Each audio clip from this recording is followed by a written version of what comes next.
Fred Bastien. Let's go, on y va. Vous avez la chance de réellement changer les choses parce que vous êtes né dans une démocratie, ma gang de chanceux. Ça ne fait que contribuer à la polarisation au sein du conflit, mais de notre société aussi. On doit se comparer avec nous-mêmes.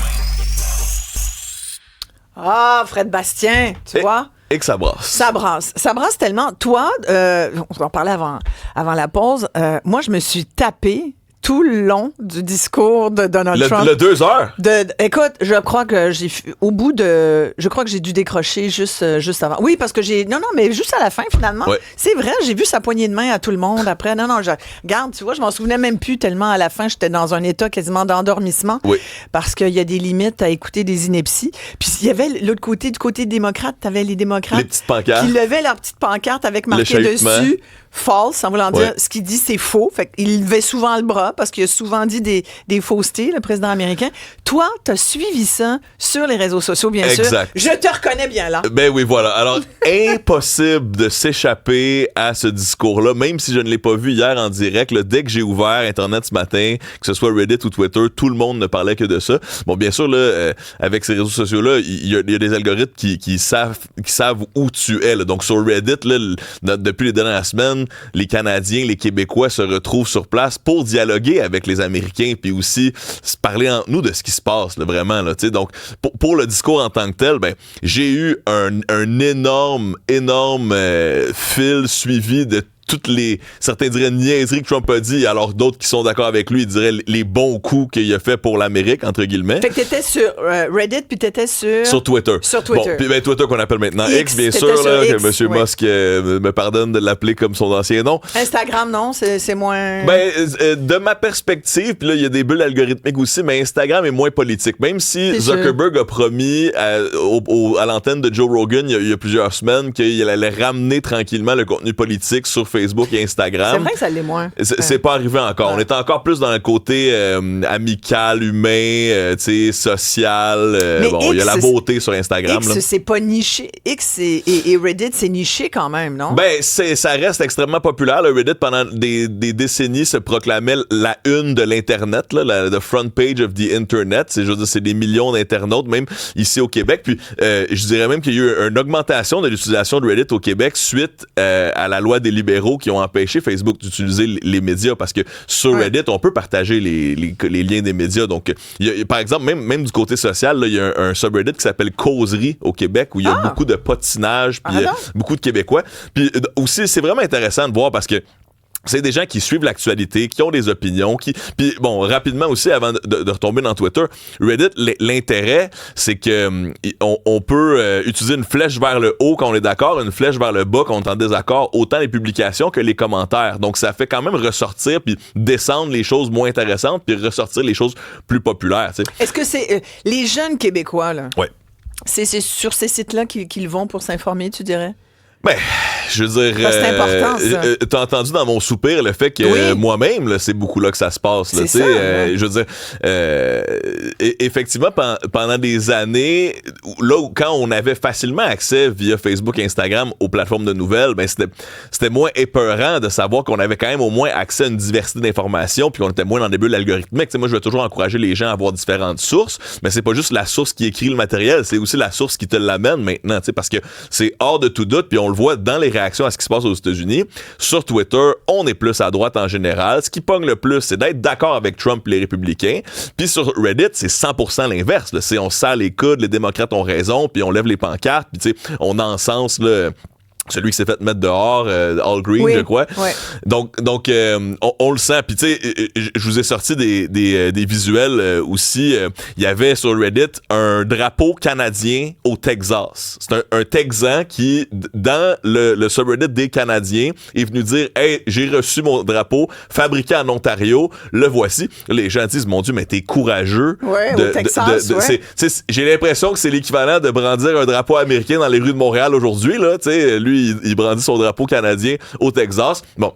Les gens, ils lui posaient des questions. Lui, il disait, ben écoutez, j'ai de la famille canadienne. Mon grand-père était canadien. Puis il dit, moi, j'essaie de fuir. Donc, c'est un de ceux qui essaie de peut-être venir nous rejoindre éventuellement. Mais effectivement, les internautes disaient, t'es courageux de le faire. Puis il disait, oui, surtout que mes voisins d'en face, ben, c'est le drapeau de Trump qu'ils ont chez eux. Là, donc, on est dans cette ère où, des fois, je trouve ça intéressant de suivre les commentaires des réseaux sociaux pour avoir un peu une idée de, tu sais, à force d'en regarder, tu finis par avoir une idée de la moyenne de ce que les gens pensent. Mais il y a un piège aussi à ça parce que c'est très anxiogène, parce qu'on ne voit que le polarisé et le polarisant. Quand même, il faut le dire. Exact. Mais comme je disais, il y a des reporters terrain, là, tu sais, mais moi, je suis comme un reporter terrain web, là, tu sais, je m'immerge dans l'Internet. Oui. Dans les autres trucs vraiment pertinents qui sortaient aujourd'hui, le CANZUK, C-A-N-Z-U-K, c'est une tendance sur Internet. Il y a 16 000 membres à ce groupe présentement sur Reddit. Ça existe depuis au moins 4 ans, mais ça a explosé depuis l'avènement de M. Trump récemment. Là. On est rendu à 16 000 membres. C'est un groupe qui milite pour une libre-échange et libre migration entre le Canada, l'Angleterre, l'Australie et la Nouvelle-Zélande. Présentement, en Nouvelle-Zélande, mais en Australie, on peut se promener comme on veut. Il y a une libre migration entre ces deux pays-là. Eux veulent inclure le Canada et le UK, l'Angleterre là-dedans, en disant... C'est pas juste une question de Commonwealth, c'est une question oui, j'allais dire, c'est des pays du Commonwealth. Oui, exact, mais c'est aussi une question de... On a besoin d'alliés internationaux maintenant, puis là, plus que jamais, on a vraiment besoin de se serrer les coudes. Donc, cette espèce de zone économique qui pourrait peut-être amoindrir notre dépendance aux États-Unis, ben tu sais... Va en Océanie, toi qui reviens d'Asie, là. Oui. S'il y a une place qui est loin de nous, c'est bien l'Océanie. Oui. L'Australie, Nouvelle-Zélande, là. J'ai passé du temps là dans les 2 dernières années. C'est pas à côté, mais honnêtement, les gens... Je dois dire que là-bas, c'est les sentiments les plus anti-américains que j'ai sentis de ma vie. Oui. C'est vraiment en Australie. Il fallait vite que je mette un accent québécois dans mon anglais parce que sinon, je passais pour un Américain puis ça passait pas. Une espèce de tradition aussi d'Angleterre où les gens, ils parlent calmement. T'sais, moi, je parlais comme ça sur la rue puis je me faisais regarder croche parce que j'étais trop dérangeant. J'étais comme un Américain francophone. Bref. Américain francophone. Ouais, j'espère que ça, c'est pas... écoute, on va sortir Elvis Gratton, là. Non, mais tu sais, puis ironiquement, il y en a qui pensent que c'est vers là qu'on s'en va, on parle du 50 000. Je suis un Américain francophone. Un francophone. Moi, je suis un Canadien québécois. Un Français, Canadien français. Ah bon? Un Américain du Nord français.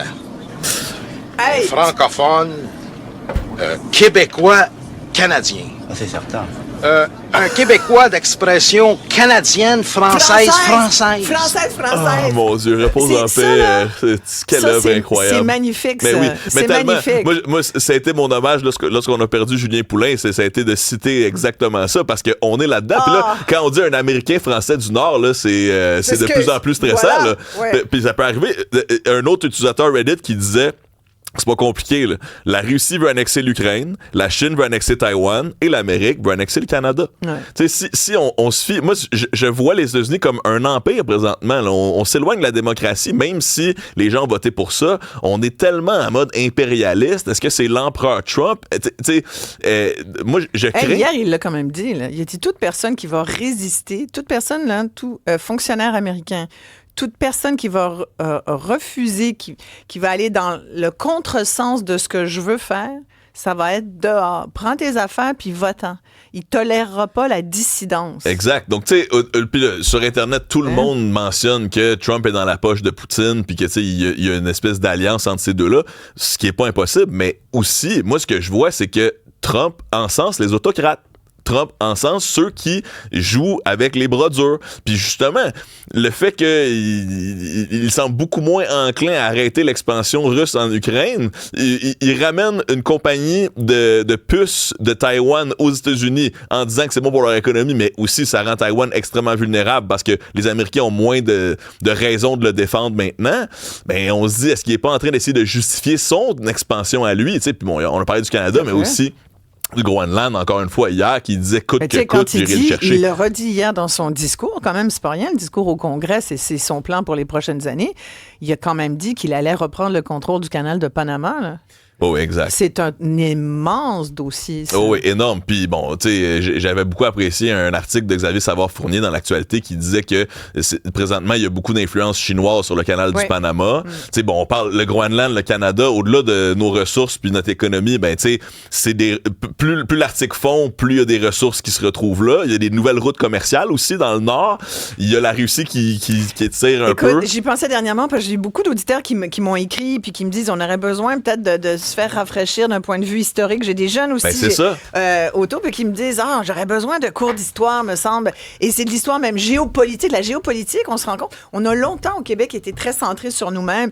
Alors, d'un autre côté, ça fait du bien tu sais, si on essaie de voir ce qui est inspirant en ce moment, c'est de nous forcer à être un petit peu plus intelligents, à essayer de comprendre vraiment plus comment fonctionne l'échiquier géopolitique mondial. Contexte géopolitique et contexte temporel. Parce que, tu sais, j'ai 36 ans, finalement, on se rend compte qu'il y a eu des drames un peu dans notre vie, mais finalement, on était très confortable au Québec dans les 36 dernières années. Là, donc, ça prend du recul historique. On va lire les drames et on va se serrer les coudes, puis on va parler français. Merci beaucoup, cher Américain francophone. Un francophone du Nord, du Québec, le 56e État. Arrête!